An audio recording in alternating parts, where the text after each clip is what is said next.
Super കൺമണിയുടെ ഇന്നത്തെ എപ്പിസോഡിന്റെ റിവ്യൂലേക്ക് എല്ലാവർക്കും സ്വാഗതം. വളരെ രസകരമായിട്ടുള്ള ഒരു എപ്പിസോഡാണ് ഇന്നത്തെ. അപ്പൊ ആരും മിസ്സാക്കരുത്. അങ്ങനെ വരുൺ ധനലക്ഷ്മിയും പിന്നീട് പേടിപ്പിക്കുന്നുണ്ട്. കൺമണിയുമായിട്ടുള്ള എന്റെ വിവാഹം നടന്നിട്ടില്ലെങ്കിൽ അതിന്റെ പൂർണ്ണ ഉത്തരവാദിത്വം ഏട്ടത്തി ഏറ്റെടുക്കേണ്ടി വരുമെന്നും ഏട്ടത്തിക്ക് ഈ പലിശ പരിപാടികളൊക്കെ ഉണ്ടെന്നുള്ള കാര്യം എനിക്ക് നന്നായിട്ട് അറിയാം. അത് നിയമവിരുദ്ധമാണെന്നുള്ള കാര്യം അറിയാലോ. ഞാൻ ഏട്ടത്തിയെ CI അനിരുദ്ധിനെ കൊണ്ട് അങ്ങോട്ട് പിടിപ്പിക്കും. ഇതങ്ങോട്ട് കേൾക്കുന്നതും ധനലക്ഷ്മിക്ക് ആകെ പേടിയാവുന്നുണ്ട്. ഒടുവില് വരുണിനെ ചാക്കിലാക്കാൻ വേണ്ടി പറയുന്നുണ്ട്, എടാ ഞാൻ ഈ കല്യാണം നടത്താൻ തീരുമാനിക്കുന്നേ നിന്റെ 101 പവനും ക്യാഷും കണ്ടിട്ടൊന്നുമല്ല. അതുകൊണ്ട് എന്റെ വാക്കിന്റെ വില കാത്തു സൂക്ഷിക്കാൻ വേണ്ടി പറയുക. തിങ്കളാഴ്ച നീയും കൺമണിയും തമ്മിലുള്ള വിവാഹം ഞാൻ നടത്തി തരും. ഇത് സത്യം സത്യം സത്യം എന്നിങ്ങനെ വരുണിനെ കയ്യിലടിച്ചു വരെ സത്യം ചെയ്യാൻ തയ്യാറാകുന്നുണ്ട് ധനലക്ഷ്മി. വരുണിനാണെങ്കിൽ സന്തോഷാവുന്നുണ്ട്. അതിനുശേഷം കാണിക്കുന്നത് അമ്മായിമാരെ വീട്ടിൽ കാത്തു നിൽക്കുന്ന ഗോകുലിനെയാണ്. അമ്മായിമാരെ ജോലി കഴിഞ്ഞെല്ലാം തിരിച്ചു വരുമ്പോൾ ഗോകുൽ അവരുടെ അടുത്തേക്ക് തിടുക്കപ്പെട്ട് ഓടി ചെല്ലുന്നു. എന്നിട്ട് അവർക്ക് 3 പേർക്കും ഷെയ്ക്ക് ഹാൻഡ് ഒക്കെ കൊടുത്തിട്ട്, അപ്പച്ചിമാരെ രക്ഷപ്പെട്ട് കേട്ടോ, ഇനി നിങ്ങളൊക്കെ ആരാന്നറിയോ, വലിയ ആളുകളൊക്കെ ആവുമ്പോ പാവം എന്നെ മറന്നു പോകരുത് കേട്ടോ. അമ്മായിമാര് കാര്യം എന്താണെന്ന് അറിയാതെ പരസ്പരം മുഖത്തോട് മുഖം നോക്കുന്നുണ്ട്. നീ കാര്യം എന്താണെന്ന് പറയാൻ ഭാമ ചോദിക്കുമ്പോ, അപ്പച്ചിമാരെ തലവര എന്നൊക്കെ കേട്ടിട്ടില്ലേ, പക്ഷേ അപ്പച്ചിമാരുടെ തലവരയാണ് തലവര. അപ്പച്ചിമാര് ഇനി അലികയിൽ ആരാന്നറിയോ, ഇനി അവിടെ ഒരു ഈച്ച പറക്കണമെങ്കിലും നിങ്ങൾ അനുവദിക്കണ്ടേ. ഓ രാജയോഗം തന്നെ. ഇത്രയും കേട്ടിട്ടും അപ്പച്ചിമാർക്ക് കാര്യം മനസ്സിലാവുന്നില്ല. അപ്പോഴാണ് ഗോകുൽ ആ കാര്യം പറയുന്നത്. ക്രിഷ് സാർ ഇവിടെ വന്നു എന്നും അപ്പയെ പെണ്ണ് ചോദിക്കാനാണ് വന്നതെന്നും അമ്മായിമാരാണെങ്കിൽ അന്തം വിട്ടു നോക്കുന്നുണ്ട്. തുടർന്ന് ഗോകുല് പറയുന്നുണ്ട്, അപ്പച്ചിമാർക്ക് ഒരു സംശയം ഉണ്ടായിരുന്നല്ലോ, ക്രിഷ് സാറ് പറ്റിക്കും, അപ്പൊ മണ്ടി ആയതുകൊണ്ടാണ് ക്രിഷ് സാറിനെ വിശ്വസിക്കുന്നത്. ക്രിഷ് സാർ ഒരിക്കലും നേരിട്ട് വന്ന് പെണ്ണ് ചോദിക്കില്ല, ചതിക്കും, ദുരുദ്ദേശമാണ് അയാൾക്ക്. അങ്ങനെ ഒരുപാട് സംശയങ്ങൾ ഉണ്ടായിരുന്നല്ലോ മനസ്സിൽ. ഇപ്പതേ എല്ലാത്തിനും ഉത്തരം കിട്ടിയില്ലേ. ക്രിഷ് സാറ് നട്ടലുള്ള ഒരാളാണെന്ന് തെളിയിച്ചു. അപ്പയെ ഇഷ്ടപ്പെടുന്നത് കല്യാണം കഴിക്കാൻ വേണ്ടി തന്നെയാണെന്ന് പരസ്യമായിട്ട് പറഞ്ഞു. അതുകൊണ്ട് പെണ്ണ് ചോദിച്ചു. ഗോകുൽ ഇത്രയൊക്കെ പറഞ്ഞിട്ടും അമ്മായിമാർക്ക് അതങ്ങോട്ട് ഉൾക്കൊള്ളാൻ സാധിക്കുന്നില്ല. ഭാമ ചോദിക്കുന്നുണ്ട്, ആരോട് അവൻ വന്ന് പെണ്ണ് ചോദിച്ചതെന്ന്. ചോദിക്കേണ്ടവരോട് തന്നെ ചോദിച്ചത്, അച്ചച്ചനോട് എന്ന് ഉത്തരം കൊടുക്കുകയാണ് ഗോകുൽ. സുലോചന അമ്പരപ്പോട് ചോദിക്കുന്നുണ്ട്, കൺമണിയെ വിവാഹം കഴിച്ചു തരണമെന്ന് പറഞ്ഞെന്നോ? പിന്നെ അല്ലാതെ ഞാൻ വിശദമായിട്ട് പറഞ്ഞു തരാം എന്നും പറഞ്ഞുകൊണ്ട് ഗോകുൽ കാര്യങ്ങളെല്ലാം ഡീറ്റെയിൽഡ് ആയിട്ട് പറയാൻ തുടങ്ങുകയാണ്. ഞാൻ നോക്കുമ്പോഴുണ്ടല്ലോ അപ്പച്ചിമാരെ, ഒരു ചുമന്ന കാർ ഇങ്ങോട്ട് വരുന്നു. ആരുടെ കാറാണെന്ന് സംശയിച്ചു നോക്കുമ്പോഴേ അതങ്ങനെ വന്നു നിന്നു. അതിൽ നിന്ന് ആദ്യം ഇറങ്ങിയത് ആരാണെന്ന് അറിയോ? അപ്പ, പിന്നെ ക്രിഷ് സാറ്. എനിക്കൊന്നും മനസ്സിലായില്ല ഇവരെന്തിനുള്ള ഒരുക്കമാണെന്ന്. അപ്പയുടെ കൈയും പിടിച്ച് സാറ് നേരിട്ട് അച്ചച്ചന്റെ മുമ്പിൽ വന്നു നിന്നു. പിന്നെ അങ്ങോട്ട് ഒരു സൂപ്പർ സീനായിരുന്നേ. ഞാൻ കൺമണിയെ കല്യാണം കഴിക്കാൻ ആഗ്രഹിക്കുന്നു, കൺമണിയെ എനിക്ക് വിവാഹം കഴിച്ചു തരണം. അങ്ങനെ തല ഉയർത്തി നെഞ്ചും വിരിച്ച് ഒറ്റ പറച്ചിലായിരുന്നു ക്രിഷ് സാർ. ഈ പറഞ്ഞതൊക്കെ കേട്ട് അമ്മായിമാർക്കും ആകെ ത്രില്ലടിക്കുന്നുണ്ട്. ഗോകുല് പറയുന്നുണ്ട്, പിന്നെ അച്ചച്ചന്റെ സകല ബാധ്യതകളും ക്രിഷ് സാറ് മാറ്റുമെന്നും അതുപോലെ സൈക്കോ വരഞ്ചേട്ടന് കൺമണിയപ്പയെ കൊടുക്കരുതെന്നും ഇനി മുതല് അലികയുടെ സകല അവകാശങ്ങളും അപ്പയ്ക്കായിരിക്കുമെന്നും ക്രിഷ് സാറ് പറഞ്ഞിരുന്നു. അമ്മായിമാര് ചോദിക്കുന്നുണ്ട്, ശ്രീനേട്ടൻ എന്ത് പറഞ്ഞെന്ന്. അച്ചച്ചനും ആകെ അമ്പരപ്പിലായിരുന്നു. ക്രിഷ് സാറിന്റെ പ്രണയമൊക്കെ വെറുതെ പറയുന്നതായിരുന്നു എന്നല്ലേ അച്ചച്ചനും വിചാരിച്ചിരുന്നത്. പക്ഷെ സാറ് വന്ന് ആണുങ്ങളെ പോലെ പെണ്ണ് ചോദിച്ചപ്പോ സംശയങ്ങളൊക്കെ മാറി കിട്ടി. അച്ചച്ചന് സന്തോഷം കൊണ്ട് കണ്ണു നിറഞ്ഞുപോയി. അച്ചച്ചൻ സമ്മതിച്ചു. വീട്ടുകാരെയും കൂട്ടി വൈകാതെ വരുമെന്ന് പറഞ്ഞിട്ടാണ് സാറ് പോയത്. സത്യം പറഞ്ഞ അപ്പയ്ക്ക് പോലും അപ്പോഴാണ് വിശ്വാസമായത്. അങ്ങനെ കാര്യങ്ങളൊക്കെ മംഗളമായിട്ട് അവസാനിക്കാൻ പോവുക അപ്പച്ചിമാരെ. ഈ വീടുമായും അപ്പയുമായും ബന്ധപ്പെട്ട് സകല ബാധ്യതകളും ക്രിഷ് സാറ് വീട്ടും. 101 പവന് പകരം 500 പവൻ വേണമെങ്കിൽ വരുൺ ചേട്ടൻ തിരിച്ചു കൊടുക്കും. അപ്പ അലികയുടെ പ്രധാനപ്പെട്ട ആളാവാൻ പോവുകയാണ്. അതോടെ അപ്പച്ചിമാരുടെ ലെവലൊക്കെ അങ്ങോട്ട് മാറും. ഇനിയൊക്കെ അപ്പച്ചിമാരുടെയും കൂടെ കയ്യില. ഞാൻ പറയേണ്ടത് പറഞ്ഞു. ഞാനൊരു കാര്യം കൂടെ വീണ്ടും പറയുക, അപ്പച്ചിമാര് അലികയുടെ വലിയ ആൾക്കാരായി കഴിയുമ്പോ എന്നെ മറന്നു പോരുത് കേട്ടോ. അപ്പച്ചിമാരെ അപ്പയുമായിട്ട് അടുപ്പിച്ച് ഞാനും കൂടെ ആണെന്നുള്ള ബോധം എപ്പോഴും വേണം. എന്തായാലും ഗോകുൽ ഇതൊക്കെ പറഞ്ഞിട്ട് പോകുന്നുണ്ട്. അമ്മായിമാർക്കാണെങ്കിലും ഒത്തിരി സന്തോഷമാവുന്നു. ശാന്ത പറയുന്നുണ്ട്, അവൻ പറഞ്ഞതനുസരിച്ച് ക്രിഷ് സാറ് നേരിട്ട് വന്ന് പെണ്ണ് ചോദിച്ചിട്ടുണ്ടെങ്കിലേ കാര്യങ്ങൾക്കൊക്കെ ഒരു തീരുമാനമാകും. അതേസമയം സുലോചനയും പറയുന്നുണ്ട്, വരുണിന്റെ നമുക്ക് കിട്ടുന്നതേ കുറച്ച് സ്വർണ്ണമാണെങ്കിൽ ക്രിഷ് സാറിനെ കിട്ടാൻ പോകുന്നത് സ്വർണ്ണ ഖനിയ.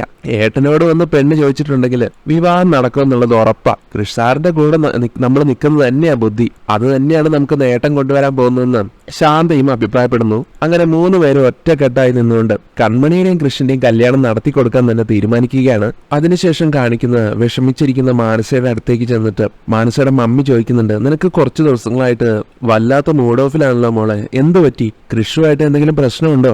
മാനസ എന്തോ മറുപടി കൊടുക്കാൻ ഭാവിക്കുന്നുണ്ട്. അപ്പോഴേക്ക് ആന്റിയമ്മ വന്നിട്ട് പറയും, ഇഷ്യൂ? എന്ത് ഇഷ്യൂ? പിന്നെ ഓഫീസിലെ ജോലി തിരക്കിന്റെ കുറച്ച് ഓട്ടപ്പാച്ചിലെ കൃഷ്ണനുണ്ട് എന്നിങ്ങനെ പറയുമ്പോ മാനസയുടെ മമ്മിയും അതൊക്കെ നോർമലായിട്ടേ കാണുന്നുള്ളൂ. തുടർന്ന് മാനസ പറയുന്നുണ്ട്, ഞാനൊരു കാര്യം പറയട്ടെ, നല്ല ചമ്മലോടെയാണ് ഞാൻ ചോദിക്കുന്നത്. അത് പിന്നെ വശീകരണ മന്ത്രം എന്ന് പറഞ്ഞ എന്താ? അല്ല, നമ്മളെ ഇഷ്ടപ്പെടുന്നവരെ നമ്മുടെ കൂടെ നിർത്താൻ അതിനെന്തെങ്കിലും മന്ത്രമുണ്ടോ? ഞാൻ എവിടെയോ കേട്ടിട്ടുണ്ട്, അതുകൊണ്ടാ ചോദിക്കുന്നത്. ഈ വശീകരണ മന്ത്രം ജപിച്ചിട്ട് മോതിരം കയ്യിലിട്ടാലേ നമ്മൾ ആഗ്രഹിക്കുന്ന ആള് നമ്മുടെ കൂടെ വരുമെന്നൊക്കെ ഞാൻ കേട്ടിട്ടുണ്ട്. ഇത് കേട്ട് ചിരിച്ചു പോകുന്നുണ്ട് മാനസയുടെ മമ്മിയും ആന്റിയും ഒക്കെ. ആന്റിയമ്മ പറഞ്ഞു കൊടുക്കും, എടി പെണ്ണേ, ഈ പെണ്ണ് തന്നെയാണ് പുരുഷനെ ആകർഷിക്കാനുള്ള മന്ത്രം. പെണ്ണ് വിചാരിച്ചാൽ ഇളകാത്ത ആണ് ഒരിടത്തും ഉണ്ടാവില്ല. പെണ്ണുങ്ങളുടെ തലമുടി മുതൽ കാലിന്റെ ഈ നഖം വരെ നീ ഈ പറഞ്ഞ വശീകരണ മന്ത്രം നിറഞ്ഞതാ. ഈ പെണ്ണിന്റെ കണ്ണുകളെ കുറിച്ച് കവികള് വർണ്ണിക്കുന്നത് നീ കേട്ടിട്ടില്ലേ? സത്യം പറഞ്ഞാലേ ഓരോ ഭാവനകൾ കേട്ടാലേ ചിരി വരും. പ്രണയം കൂടുതൽ ആഗ്രഹിക്കുന്നതും ആണുങ്ങൾ തന്നെയല്ലേ? ഈ പെണ്ണുങ്ങളുടെ പുറകെ ആണുങ്ങൾ നടക്കുന്നത് പോലെ തിരിച്ചു സംഭവിക്കാറില്ലല്ലോ. പിന്നെ എന്തിന് ഈ മനുഷ്യന്മാര് മാത്രമാണോ? ദേവന്മാർക്കും മഹർഷിമാർക്കും വരെ മനസ്സിളക്കി പോയിട്ടില്ലേ ഈ കാര്യത്തില്? വിശ്വാമിത്ര മഹർഷിയുടെ തപസ്സിളക്കിയ മേനകയുടെ കഥ നിനക്ക് അറിയില്ലേ മോളെ? കൃഷ് എന്ന വിശ്വാമിത്രന്റെ മനസ്സിളക്കാൻ നിനക്ക് ഇതുവരെ സാധിച്ചിട്ടില്ലെങ്കിൽ അത് നിന്റെ പരാജയമാണ്. അതേസമയം രമയും പറയുന്നുണ്ട്, ചേച്ചിയമ്മ പറഞ്ഞതെല്ലാം 100% ശരിയാണെന്ന്. ശേഷം അവരുടെ അടുത്ത് നിന്ന് മാറ്റിക്കൊണ്ടു പോവുകയാണ് മാനസയെ. എനിക്ക് കുറച്ച് ഉപദേശങ്ങൾ പറഞ്ഞു കൊടുക്കാനുണ്ടെന്ന് പറഞ്ഞിട്ട് ആന്റിയമ്മ. എന്നിട്ട് മാനസയ്ക്ക് സ്വകാര്യത്തിൽ പറഞ്ഞു കൊടുക്കുകയാണ്, എടി മോളെ, നിനക്ക് ഞാനൊരു ഗോൾഡൻ ചാൻസ് ഒപ്പിച്ചു തരാം. നീ അത് വേണ്ട രീതിയിൽ ഉപയോഗിച്ച അവൻ പിന്നെ നിന്റെ അടിമയായിരിക്കുമെന്നേ. മാനസയ്ക്ക് ഇത് കേട്ട് ഉത്സാഹമാകുന്നുണ്ട്. അതെന്താണെന്ന് ചോദിക്കുന്നുണ്ട്. അതായത് മോളെ, മോനൂട്ടിന് ഒരിക്കലും നിന്നെ വിട്ടു പോകാത്ത രീതിയിൽ ഒരു ഉപദേശം നീ ആദ്യം മാനസികമായിട്ടൊന്ന് തയ്യാറെടുക്കണം, എന്നിട്ട് ഞാൻ പറയാം. മാനസികമാണെങ്കിൽ അത് എന്താണെന്ന് അറിയാതെ ഇരിക്കപ്പെടുകയില്ല. അതുകൊണ്ട് ആന്റിയമ്മയോട് നിർബന്ധിക്കുകയാണ്, ഒന്ന് പറ ആന്റിയമ്മ, എനിക്കത് ഇപ്പൊ തന്നെ അറിയണം, എന്താന്ന് പറ പ്ലീസ്. അങ്ങനെ ആന്റിയമ്മ എന്തോ ഒരു കുരുട്ട് വഴി മാനസയുടെ ചെവിയിൽ പറഞ്ഞു കൊടുക്കുന്നുണ്ട്. പക്ഷെ അത് നമ്മളെ കേൾപ്പിക്കുന്നില്ല. മാനസയ്ക്കാണെങ്കിലും അതെല്ലാം കേട്ടിട്ട് നല്ല താല്പര്യമാവുന്നുണ്ട്. ഇതെന്തായാലും നടക്കുമെന്നുള്ളൊരു പ്രതീക്ഷയുണ്ട് മനസ്സിൽ. അതുകൊണ്ട് ആന്റിയമ്മയാണെങ്കിലും പറയും, നീ ഇനി മന്ത്രമൊന്നും പ്രയോഗിക്കാതെ ഇതൊന്ന് പരീക്ഷിച്ചു നോക്ക്. മോനോട്ടനുണ്ടല്ലോ, നിന്റെ ഈ കൈവെള്ളയിലിരിക്കും. ഇതേ ഉള്ളൂ എന്റെ അടുത്തുള്ള മാർഗം. അതാണ് ഞാൻ നിനക്കിപ്പോ പറഞ്ഞത്. മാനസയാണെങ്കിലും പിന്നീട് ആന്റിയമ്മ പറഞ്ഞ ഈ മാർഗം ഒന്ന് പയറ്റി നോക്കാൻ തന്നെ തീരുമാനം എടുക്കുകയാണ്. അതിനുശേഷം കൺമണി അമ്പലത്തിലെ എന്ന വിഘ്നേശ്വരനോട് നന്ദിയൊക്കെ പറയുന്നുണ്ട്. ജീവിതത്തിൽ ഞാൻ എപ്പോഴും നിന്റെ മുന്നിൽ കരഞ്ഞാണ് നിന്നിട്ടുള്ളത്. പക്ഷെ ഇന്ന് ആദ്യമായിട്ടാണ് പൂർണ്ണ സന്തോഷത്തോടെ ഞാൻ ഇവിടെ നിൽക്കുന്നത്. കൃഷ് സാറിനെ എന്റെ ജീവിതത്തിലേക്ക് തന്നതിനും ഒരു 10,000 വട്ടം നന്ദി ഞാൻ പറയുക ഭഗവാനെ.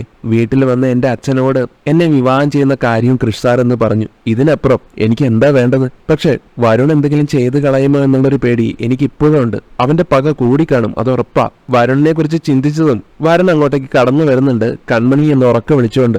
കൺമണിയാണെങ്കിലും പെട്ടെന്ന് വരുണിനെ കാണുമ്പോൾ ആകെ ഞെട്ടുന്നുണ്ട്. തുടർന്ന് വരുൺ പറയുന്നുണ്ട്, എനിക്ക് അറിയായിരുന്നടി നീ ഇവിടെ തന്നെ കാണുമെന്ന്. ഇന്ന് നമ്മുടെ കല്യാണം. ഈ വേളയിൽ ഞാൻ നിന്നെ വിവാഹം കഴിക്കുമെന്നും പറഞ്ഞ് ആ വരണമാലയുമായിട്ട് കൺമണിക്ക് അരികിലേക്ക് വരികയാണ് വരുൺ. മാലയുമായിട്ട് വരുൺ നടന്നു വരുന്നത് കാണുമ്പോൾ കൊലക്കയറും കൊണ്ട് വരുന്നത് പോലെയാണ് കൺമണിക്ക് ഫീൽ ആവുന്നത്. അങ്ങനെ വരുൺ ആ വരണമാല്യം കൺമണിയുടെ കഴുത്തിലേക്ക് ഇടാൻ തുടങ്ങവേ പെട്ടെന്നാണ് കേട്ടോ കൃഷിന്റെ എൻട്രി.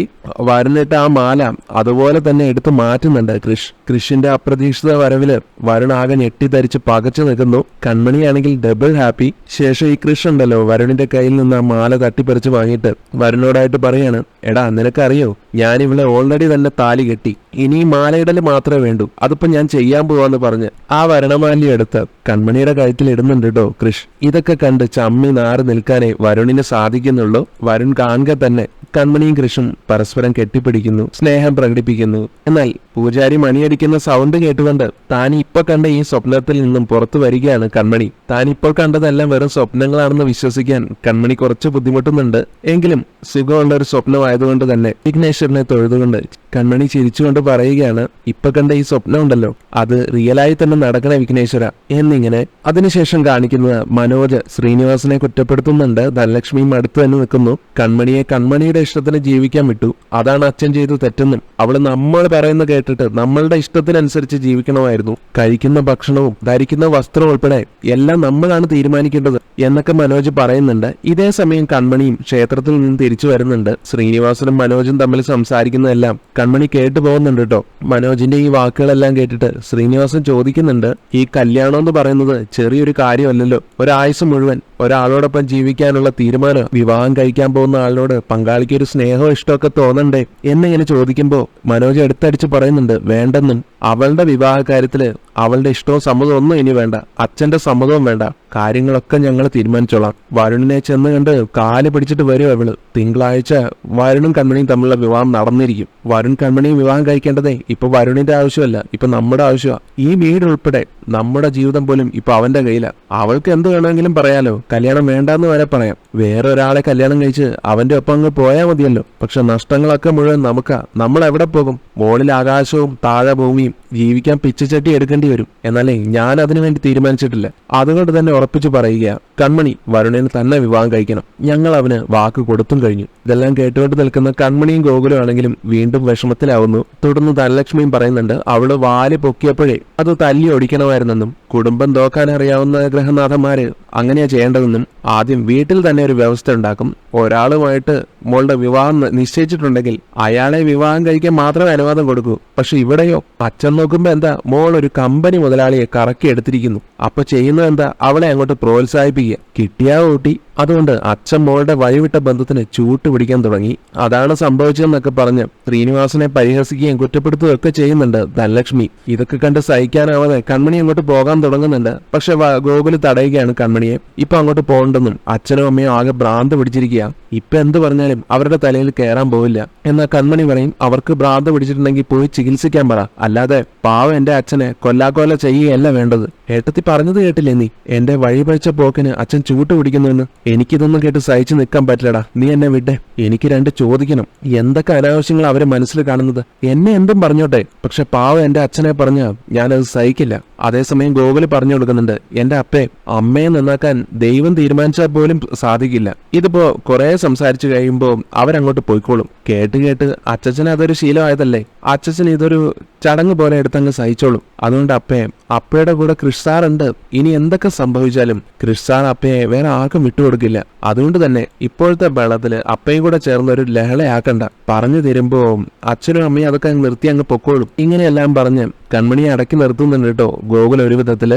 അതേസമയം ധനലക്ഷ്മി അറുത്തു പറിച്ചുകൊണ്ട് പറയുകയാണ്, എന്തൊക്കെ വന്നാലും ശരി തിങ്കളാഴ്ച വരുൺ കൺമണിയുടെ കഴുത്തിൽ താലി ചാർത്തും. ഇതും പറഞ്ഞ് ധനലക്ഷ്മിയും മനോജും ശ്രീനിവാസനെ ഒരു ദഹിപ്പിക്കുന്ന നോട്ടവും നോക്കി അവിടുന്ന് പോകുന്നുണ്ട്. കൺമണിയാണെങ്കിൽ അപ്പോഴും കൃഷി ചാർത്തി തന്ന താലി എടുത്തു നോക്കിയിട്ട് ഇത് തന്നെ രക്ഷിക്കുമെന്നും ആ താലിയിലുള്ള കൺമണിയുടെ വിശ്വാസം പ്രകടിപ്പിക്കുന്നുണ്ട്. അതേസമയം അമ്മായിമാരും ഈ വഴക്കും ബഹളമൊക്കെ കാണുന്നുണ്ടായിരുന്നു. വാമ പിന്നെയും പറയും, എനിക്കെന്തോ കൃഷ് സാറിനെ അത്ര വിശ്വാസമില്ല.